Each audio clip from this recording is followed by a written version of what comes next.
This is Fred Beck from Fred Talks Fighting. Today we're very lucky to be joined by Andrew Kapel. So how are you, Andrew? I'm excellent. How you doing, man?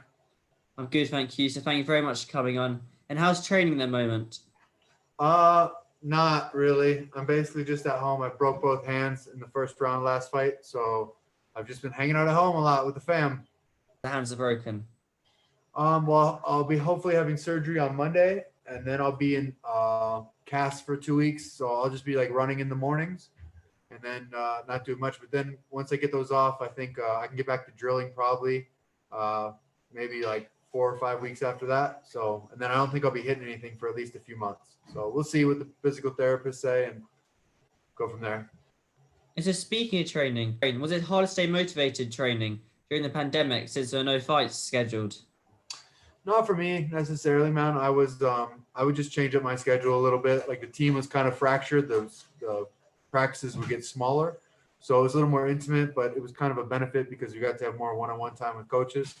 And I just changed my schedule. I was doing more running, more road work, more hill sprints, and I have a heavy bag in my garage, so I'd incorporate that. It wasn't much of a barrier for me really, and I figured once Bellator got it together, we'd be fighting again soon because the UFC was still putting on fights. They didn't really slow down too much. So You're getting to the latter stage of your career right now. Still a goal to be in the UFC. not necessarily. No, I mean, it'd be cool. Like we're past this contract now, so maybe we get signed with them. But to be honest with me, it's just about making money so I can support my family because, like you said, I'm near the end of it, and so I probably only have 3 years max left of work to do. So I just want to make hay while the sun shines. And to be honest, to me, it doesn't matter if that's on my resume or not. I know I'm fighting at an elite level, and I know my teammates are, and yeah, to just put that on there doesn't mean much to me. Just a paycheck. I want to talk about your last fight against Joe Career. Yep. What was your game plan going into that fight? Because did you have much time to schedule and make up a game plan since it was on such late notice? No, no real. I mean, I conferred with coaches obviously, and we watched video on him and everything. And once we kind of could look up his stats and then see his trajectory in his career, it was easy to kind of see that it was a good matchup favorably for me. He's just not a wrestler. Neither am I. And it just seemed to me that his strengths were my strengths, except that I'm just better at them. So I was really comfortable with the matchup, and I was still training. Obviously, I wasn't in peak shape, so I had to be strategic with my energy because I knew he had really aggressive cardio. That was the one thing I wanted to be aware of, is not to burn myself out in the first and second rounds so he come on strong. I wanted to kind of measure myself, and I think I did that pretty well. But in terms of style matchup, to prepare against a specific opponent, it's more about like who they are. Like if it's a really strong wrestler or someone who has a really specific strength, you want to prepare for that and have similar training partners and blah blah blah. But because of who he was good, but what he's good at, I could deal with very easily, or at least more, without preparation. So I was ready to go. I knew it was going to work out well, and it did. So almost.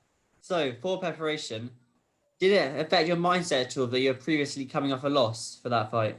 Yeah, man. Like I don't know if it affected it necessarily negatively. It's more about the opponent, and I was pretty disappointed. I was definitely let down in my loss. I've been on a long winning streak since then, and it was just kind of it felt like a non-fight the last one because it was a loss, but it was like I just felt like I didn't really do much, and I couldn't do much. I was just held down like a child, so that was frustrating. And then the one before that was over really fast, and so those were like my two big show fights, and they kind of both of them felt really like not much of fights, and this one definitely didn't. But yeah, it affected my mind state. I try not to focus on it too much though. You just focus on one fight at a time, and I knew it's not the same person, so that's what I tell myself, and that's how I prepared.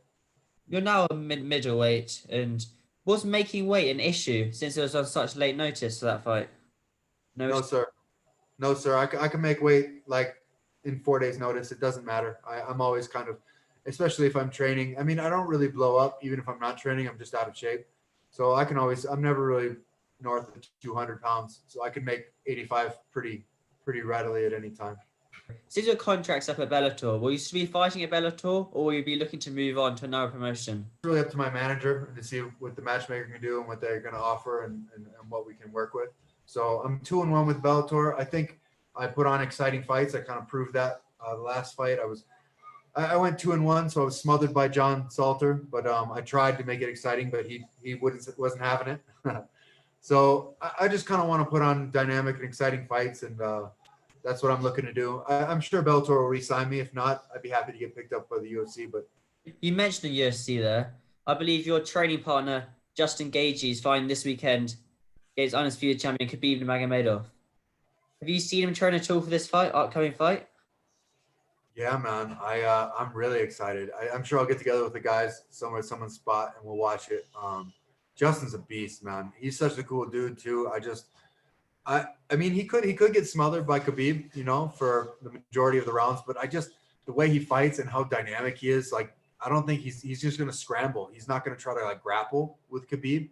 So he's gonna and he's been working his cardio like crazy. I think matchup wise, it's a really tough matchup for Khabib. I think and Justin hits like a truck. There's only two people that hit as hard as he hits. Is him and Mike Richmond are the only guys I've trained with that have that natural rocks in hands type kill power.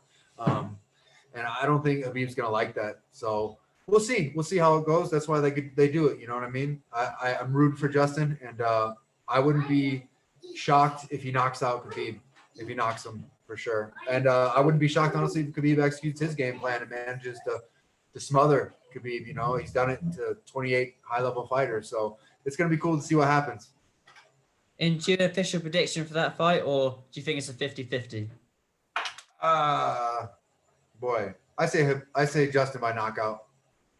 Which round? In the later rounds, or because we've seen Khabib get tired before. I remember in the Conor fight, round 4, round 5, he was breathing heavily.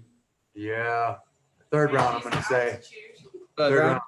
Yeah, I mean Justin's got mad cardio. Like he's training at altitude. He's been working for a long time on this. I was running next to him on a treadmill when we were doing our conditioning routine, and bro, it's like they had to keep pushing him. Like he wasn't getting tired. And normally, I mean, he does. But I think he's just been preparing and making his gas tank really big and just been filling it up because he knows that it's going to be that kind of battle because he's going to have to make it a scrap. You know what I mean? He's not going to play tactical or try to, move chess pieces. He's just going to try to make it violent, and he's going to have to keep trying to stand up, and not be held down. So I think that's what he'll do. I think it'll be a struggle for Khabib, and then when there's more openings on the feet, that's when he can touch him, and it's going to be nasty. And do you think inactivity might be an issue for Khabib because he hasn't fought in over a year now? And Justin just beat Tony a few months ago in May. Do you think it'll be an issue for Khabib? Yeah, man, it could be. I mean, I don't know Khabib at all. I don't know his lifestyle and how much he's training. It's kind of like he's been doing it his whole life. I don't know if it'll be so much of an issue, but with his dad dying recently, I think that's a really big psychological blow. The one time his dad wasn't in his corner, he fought, I think he fought Alaquinta, and he was just like not like he didn't look as dominant as he did before that. I think that was the timeline. But I think for him personally, as a man, like having his father there for him is really big, and I think that could play a big factor. I mean, I'm just kind of talking. I don't know the man, and I don't know for sure, but I think that could be really significant. So we'll see. And you'll be watching it, I suppose, for your team? 100%, man. We'll be eyes on for sure. All right, so thank you very much, Andrew. Where can people find you on social media? I'm on Instagram pretty much exclusively. Kapel Kicking It. I think I still have a Twitter account, but I haven't been on there for like 5 years. And then I'm not really on Facebook. I have like a page, but I haven't gone on there for like 7 years. So Instagram is where to find me. It's my last name, Kapel, and an underscore, and then KICKN _ it. So you'll probably find me. Perfect. Thank you very much for your time. Thank you, brother.